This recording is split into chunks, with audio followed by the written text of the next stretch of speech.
Y el saludo va para el compa Chencho Matías, su hijo Alexander y sus dos hijas, sus mágicas princesas. Y échale pasión de tierra charina.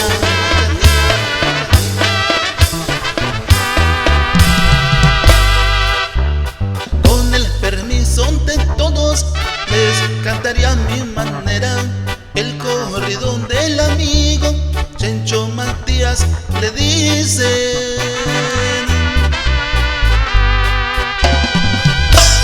a los 15 años llegó en los Estados Unidos, luego empezó a trabajar con unos buenos amigos.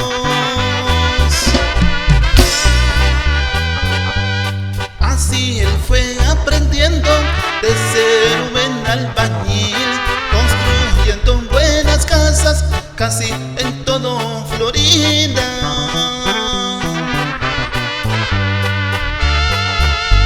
Y desde Estados Unidos él manda muchos saludos a todos sus amigos y a sus padres tan queridos.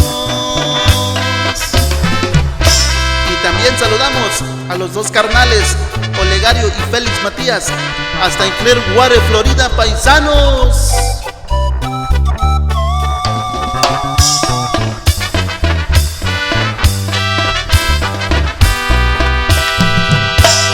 Chencho en todo se la rifa, hasta a la jineteada, montando muy buenos toros con el rancho El Potosino. Allá para el rancho Domínguez, del compa Rayo Domínguez, hasta en Pátzcuaro, Michoacán, paisanos.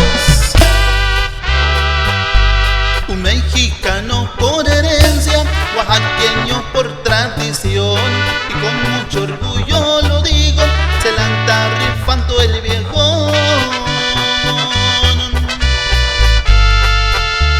Y desde Estados Unidos él manda muchos saludos a toditos sus amigos y a sus padres tan queridos.